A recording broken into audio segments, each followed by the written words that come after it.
Adarsh teaching point by Rajesh sir channel पर आपका बिल्कुल स्वागत है। आज इस चैनल के माध्यम से कक्षा 9th की वास्तविक संख्या के बारे में आज पढ़ाने जा रहा हूँ। इसके पहले पिछले वीडियो में आप लोग को मैं बताया था कि कक्षा 9th के गणित विषय में आप लोग को वास्तविक संख्या के बारे में जानकारी प्रदान करूंगा। तो आज हम लोग वही वास्तविक संख्या के बारे में स्टार्ट कर रहे हैं। इस क्लास में यूनिट 1 में हम लोग को पढ़ना था वास्तविक संख्याएं, रियल नंबर्स,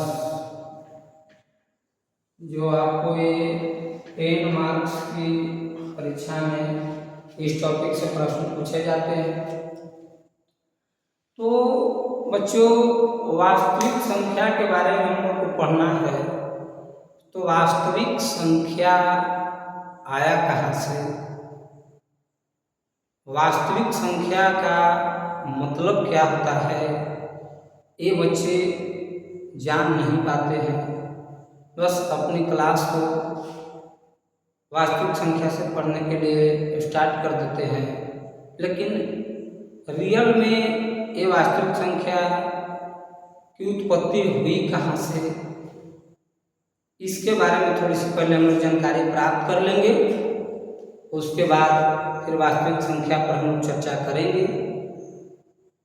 तो हम लोग बच्चे सबसे पहले ध्यान देंगे कि संख्या से पहले कहीं न कहीं कोई अंक का निर्माण हुआ होगा, खोज हुआ होगा। तो सबसे पहले हम लोगों के अंकों के बारे में जानकारी होनी चाहिए, क्योंकि जिस प्रकार से हमारा शरीर कई अंग मिलकर एक पूरा बॉडी का निर्माण हुआ है, ठीक उसी तरह से कई अंक जब मिलते हैं, एक साथ से जब 2 या 2 से अधिक अंक मिलते हैं तो एक संख्या का निर्माण होता है। और उस संख्या से ही हम लोग को अलग अलग टाइप के संख्या को पढ़ने के लिए आगे मिलता है।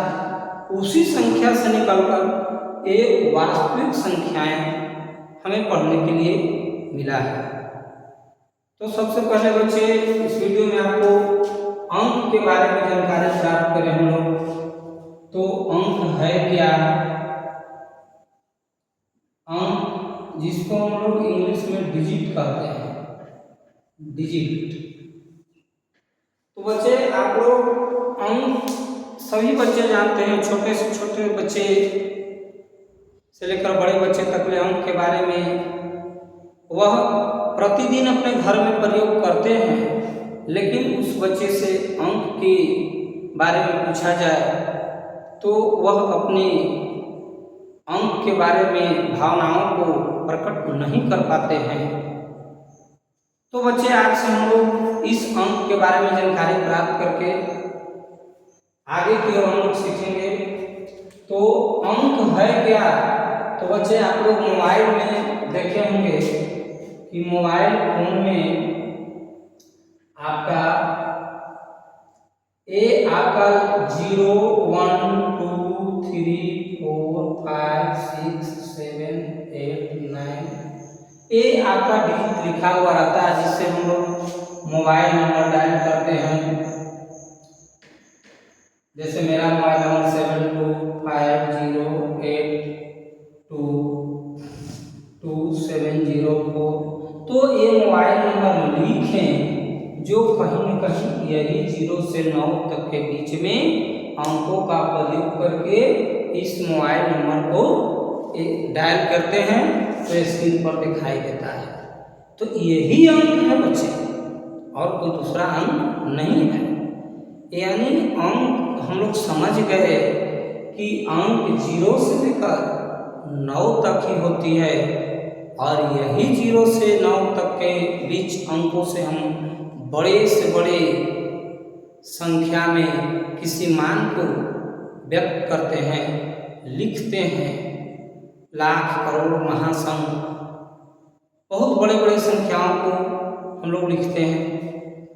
तो हम लोग इस अंक का ही प्रयोग करते हैं। जब कोई अंक अकेला है तो उसको अंक के श्रेणी में रखा गया, और जब यही अंक एक दूसरे के साथ मिल जाए, जैसे कि 1 के साथ 0, या 1 के साथ 2, या 2 के साथ 1, या 8 के साथ 9, या 4 के साथ 5, कोई या 3, 4, 6, या 2, 5, 6, 7, 8, ये सब जो भी एक से अधिक डिजिट के साथ जब किसी को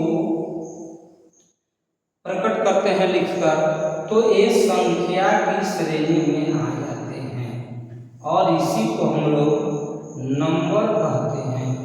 क्या कहते हैं? नंबर कहते हैं। तो चलिए बच्चे, आप लोग समझ गए होंगे कि अंक कितने हैं। तो अंकों की कुल संख्या 10 होती है, 0 से लेकर 9 तक। आप लोग गिन सकते हैं अपने उंगलियां पर।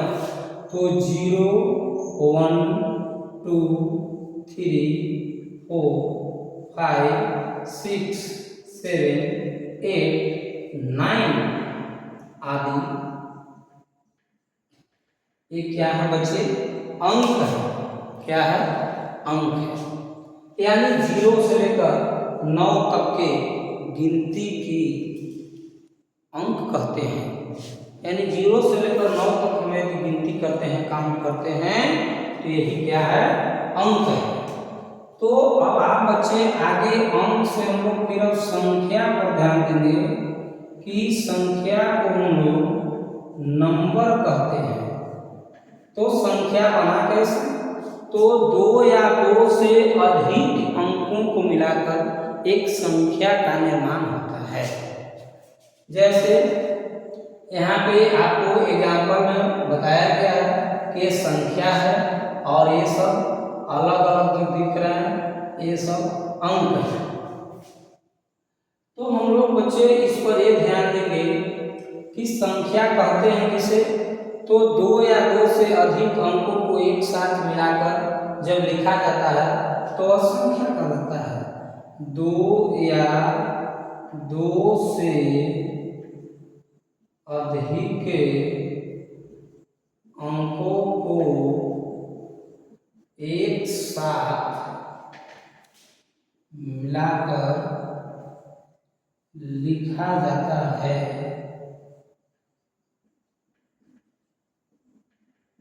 तो उसे संख्या कहते हैं। तो उसे क्या कहते हैं? संख्या कहते हैं। जैसे 10, 11, 12, 13, 14, 15, 16 डॉट डॉट डॉट डॉट इत्यादि। यानी ये सब संख्या है। तो बच्चे अब हम लोग संख्या के बारे में भी अब समझेंगे कि संख्या अब कितने प्रकार के होते हैं। तो आप जानते हैं या नहीं जानते हैं तो कोई बात नहीं, फिर भी इस वीडियो में आप लोग जान लें कि संख्या मुख्य रूप से 2 प्रकार के होते हैं। 2 प्रकार के होते हैं। पहला नंबर आपको वास्तविक संख्या जिसको हम लोग रियल नंबर कहते हैं। और दूसरा होता है चला काल्पनिक संख्या, इसको हम लोग इमेजिनरी नंबर कहते हैं।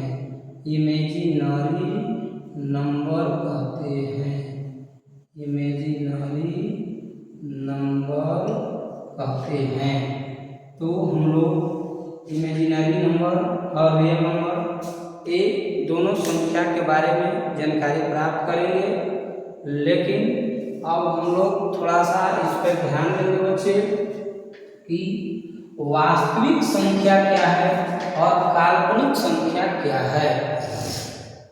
तो देखिए बच्चे, इसका नाम ही है वास्तविक संख्या, इंग्लिश में रियल नंबर। रियल, कोई बात आप कहते हैं कि एकदम रियल में है, यानी सच है, तो रियल के मतलब कि एकदम बिल्कुल उसको सामने देख रहे हैं, रियल में है तो है, तो उसी को वास्तविक नाम रखा गया। और काल्पनिक यानी इसको कल्पना कर सकते हैं, रियल में इसको हम देख नहीं सकते हैं, एक कल्पना कर सकते हैं। जैसे आप लोग बचपना में आपको ये ऐसा देखने को मिला होगा कि जैसे आपके पिताजी बाजार से सेब लाए, एक सेब लाए, तो इस सेब को यदि आपको खाने के लिए हाथ में दिया जाए तो आप खाएंगे तो रियल में लगेगा कि ना ये तो रियल में है, सेब है, इसका स्वाद, गुण, सब चीज आपको पता चल जाएगा, तो कहे कि ना ये तो रियल में सेब है। लेकिन एक दिन दूसरे दिन की बात है कि आपके पिताजी एक सेब के बारे में यदि चर्चा करें और एक पिक्चर के माध्यम से दिखाएं, फोटो में, और कहें कि देखो बेटा ये सेब है, तुम खा लो, तो क्या रियल में, क्या ये पिक्चर में जो सेब दिख रहा है आप खा सकते हैं? नहीं, केवल इसको आप कल्पना कर सकते हैं, देख के अनुभव कर सकते हैं कि ये सेब है, लेकिन इस सेब को आप खा नहीं सकते हैं। तो यही बच्चे आप लोग समझ गए होंगे कि क्या वास्तव में होता है और क्या काल्पनिक होता है। तो रियल में जो आपको खाने के लिए मिला सेब वही वास्तविक है, और चित्र में देखने को मिला सेब वो काल्पनिक है। तो ठीक इसी प्रकार से संख्या के बारे में हम आपको चर्चा करेंगे। इस एग्जाम्पल देने का उद्देश्य ये रहा कि आपको वास्तविक और काल्पनिक का ज्ञान प्राप्त हो सके। तो वास्तविक संख्या किसे कहेंगे? तो ठीक जिस तरह से आप वास्तव में सेब को खाकर इसके गुण को पता लिए, उसी तरह से जब कोई रेखा पर, कोई लाइन पर जब किसी संख्या को दर्शा सकते हैं तो वास्तविक संख्या है, और जिन संख्या को हम इस लाइन पर दर्शा नहीं सकते हैं उस संख्या को काल्पनिक संख्या कहते हैं। तो जैसे कि आप लोग इस लाइन पे 0 को भी दर्शा सकते हैं, 1 भी दर्शा सकते हैं, 2 भी दर्शा सकते हैं, 3 भी दर्शा सकते हैं, इसी तरह से डॉट डॉट इन्फिनिटिव तक दर्शा सकते हैं। और इधर में -1 भी लिख सकते हैं, -2 भी लिख सकते हैं, -3 भी लिख सकते हैं, इस तरह से इन्फिनिटिव तक ले आप जा सकते हैं। तो इस तरह से यदि किसी संख्या पर वास्तविक संख्या को यदि आप दर्शाते हैं, वास्तविक संख्या को आप दर्शाते हैं किसी संख्या रेखा पर, तब समझेंगे कि ये वास्तविक संख्या है। तो कहेंगे कि सर काल्पनिक संख्या कैसा होता है जिसे हम संख्या पर नहीं दर्शा सकते, ऐसा भी तो सोच सकते हैं। तो वही वाली बात है, जैसे कि हम लोग हवा को अनुभव कर लेते हैं कि हवा चल रही है, लेकिन उसको रियल में देख नहीं सकते हैं। कोई व्यक्ति को भूत प्रेत पकड़ लेता है तो रियल में भूत प्रेत दिखाई नहीं देता है, वो एक कल्पना होता है। जब ऐसे ऐसे डुलाता है, ऐसे ऐसे भूत खिलाने लगता है, तो कहता है कि हमें लग रहा है कि भूत पकड़ ले, लेकिन रियल में उसको भूत है उसको शरीर पर किधर, उसको खींच के इधर कहीं के बैठाओ तो कुर्सी पर, तो कोई बैठा सकता है? नहीं बैठा सकता है। यानी वो कल्पना करने वाले चीज है, वो काल्पनिक वस्तुएं हैं, उसको हम लोग रियल में देख नहीं सकते हैं। उसी तरह से कुछ संख्या भी हैं, जैसे कि आपको एक बताइए कि रूट में 1 लिखे तो 1 का वर्गमूल आप लोग बच्चे जानेंगे कि 1 होगा। तो हम लोग 1 को संख्या रेखा पर दर्शा सकते हैं। यहाँ 0, इधर -1, -2, -3 डॉट डॉट माइनस इंफिनिटी तक +1, +2, +3, +4 प्लस इंफिनिटी तक। यानी ये 1 को हम इस संख्या रेखा पर ऐसे दर्शा सकते हैं कि यहाँ पे हमारा मान क्या है, 1 है। लेकिन यही रूट में अंदर -1 लगा दे चला तो ये हम इसको वास्तविक संख्या नहीं कहेंगे, यही काल्पनिक संख्या है। यानी ये आपका हो गया वास्तविक संख्या और ये आपका हो गया काल्पनिक संख्या, काल्पनिक संख्या। तो ये सर क्यों आप जान गए, आप कह सकते हैं बच्चे कि सर आप कैसे जाने कि ये काल्पनिक है? क्योंकि हम लोग रूट के अंदर माइनस में 1 का मान एक अनुभव कर सकते हैं, कल्पना कर सकते हैं, रियल में उसका मान नहीं निकाल सकते हैं। इसको हम लोग को काल्पनिक संख्या, जैसे कि ये अगर प्लस में 1 है तो ये प्लस में व्यक्ति अगर 1 रुपया लेकर छाता ओढ़कर बैठल है तो इसका रियल में आनंद अलग है। लेकिन एक कर्जा लेकर 1 रुपया और छाता लगाकर बैठल है तो उसका आनंद जीवन उतना रियल में नहीं है, क्योंकि इसको मने मने टेंशन हो रहा होगा कि हमने तो कर्जा लेकर छाता ओढ़े हुए हैं। जबकि एक व्यक्ति है जो प्लस में है और ये छाता ओढ़ा हुआ है, तो यही दोनों में अंतर है। जैसे कि देखिए ये प्लस में है जो व्यक्ति, ये आपका मुस्कुरा रहा है, मुस्कुरा रहा है, जबकि ये व्यक्ति जो है ये आपका एक कर्जा लिए हुए है, मुंह आपका बिचका के बैठल है, मुंह बिचका के बैठल है। आप बताइए दोनों की खुशी में अंतर है? तो इसी तरह से हम लोग काल्पनिक संख्या को नहीं संख्या रेखा पर दर्शा सकते हैं। और काल्पनिक संख्या को कक्षा 9 के गणित में आपको पाठ्यक्रम में पढ़ना भी नहीं है बच्चे, तो आपको इस काल्पनिक संख्या की जानकारी इंटर स्तर पर और स्नातक स्तर पर यानी ग्रेजुएशन में आप जाएंगे, पीजी लेवल पर जाएंगे, तो आपको इसके बारे में पढ़ना है और जानकारी प्राप्त करना है। और कक्षा 9 के बच्चों को केवल वास्तविक संख्या के बारे में जिस तरह से हंस रहा है उसी तरह से हंस कर आप लोग को वास्तविक संख्या पढ़ना है। और काल्पनिक संख्या के आज से ही हम लोग यहाँ पे चर्चा स्टॉप करते हैं और वास्तविक संख्या पर ही हम लोग केवल अब चर्चा करते हुए आगे की ओर क्लास में बढ़ते रहना है। तो वास्तविक संख्या बच्चे हम लोग अब यहाँ पे आ गए वास्तविक संख्या के बारे में।